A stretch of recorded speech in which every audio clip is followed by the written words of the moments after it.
A short time ago, Jared Kushner, the president's son-in-law, spoke at a Time 100 event here in New York City. He actually addressed the redacted Mueller report. This is the first time we've heard from him since the redacted report was released. Let's listen in. One of the first things I wanted to do is just make a lot of appearances in the Mueller report in the 400 pages. And just to kind of recap a few of those.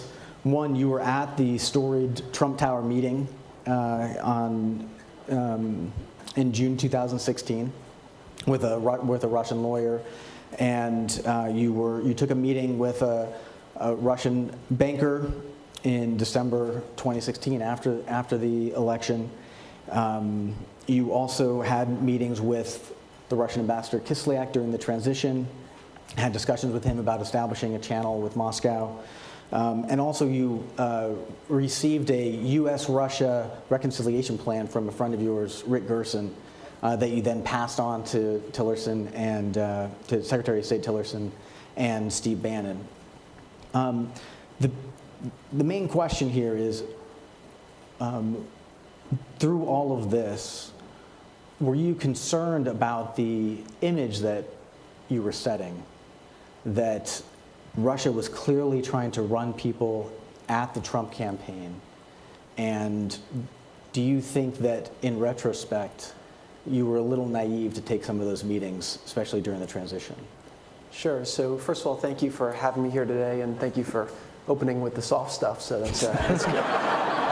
But when the whole I'm a reporter. It's my job. That's okay. No, it's good. It's when the whole notion of the Russia collusion narrative came up, I was the first person to say, happy to participate with any investigations. I thought the whole thing was kind of nonsense, to be honest with you. I mean, we ran a very untraditional campaign, and we had a lot of outsiders coming in. And in the beginning, we couldn't even get a lot of the people from Washington to work with the campaign. So normally in politics, you have people who are known by all the different entities, and we were just very unknown to everybody.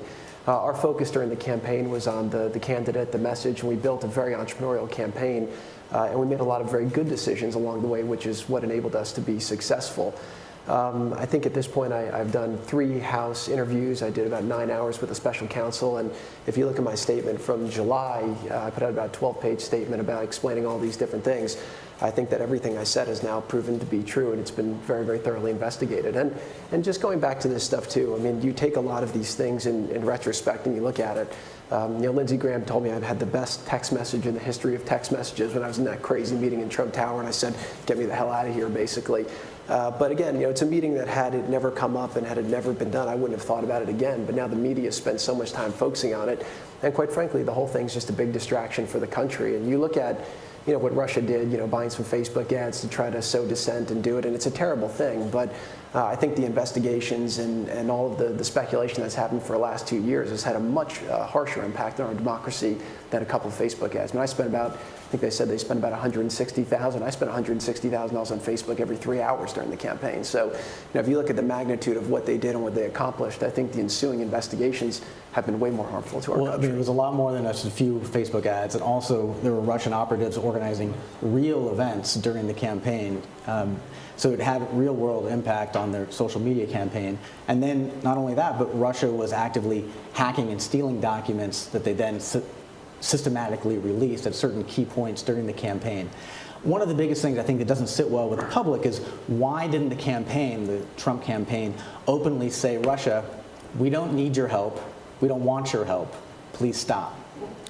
First of all, in the campaign, we didn't know that Russia was doing what they were doing. By October 6th, the U.S. intelligence services did make the assessment public that Russia was involved in a social media campaign to influence the election. Yeah, so again, if you looked at my perspective where I was, we were trying to decide which states do we play in, where's the candidate going, where are we allocating our resources, where are we buying more television, where are we buying more digital advertising, where we're doing more door knocking to get out the votes. We were doing a ton of data that we built ourselves, and all the different movements were really correlated with our data. So we knew who all the persuadable voters were. We had about a universe of about 26 million people in 17 states.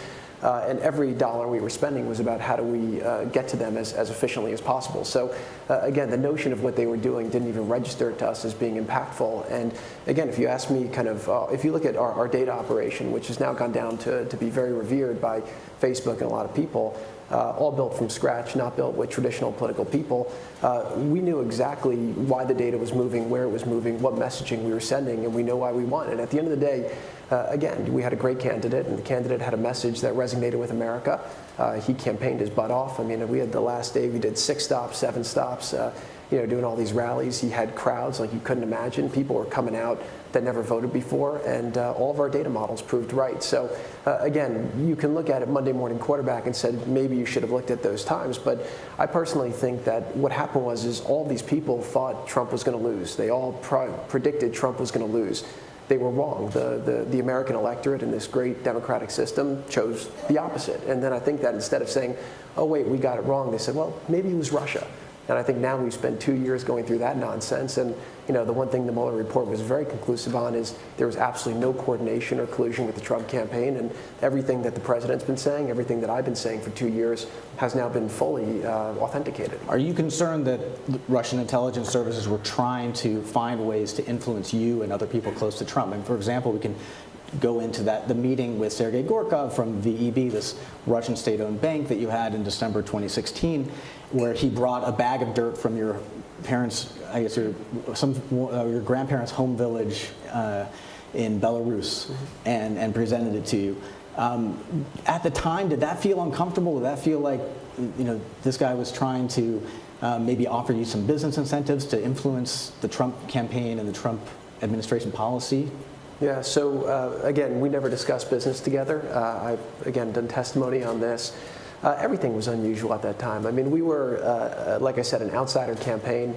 The advice I got during the campaign, actually, from Henry Kissinger was that everyone around the world is very nervous about Trump because he's a very unknown commodity. And his advice was, that's not a bad thing, because if you win, which he thought we had a good chance of winning, and he said if you win, what will happen is everyone will have to start doing a new calculation of what are they getting from America that's too good, and what are they willing to give in order to kind of keep what they have. And I think that it has set off a whole fresh view of America's foreign policy to say, how do we rebalance a lot of these relationships? And so we had people coming at us from everywhere. Again, I met with the Russian ambassador in the transition. I think that also was another area of proof that we didn't have a connection to the Russians during the campaign. Then he asked me to meet with Gorkov. I met with the guy for 30 minutes. And again, much has been done about it. But I do think what is important is the fact that we've been focused for the last 2 years while everyone's losing their mind about the Mueller investigation and Russia collusion. The president's been out there trying to rebalance our trade relationships, figure out how to get us out of some of these long-standing wars, figure out how to stimulate our economy. And I think we've done a very good job of that.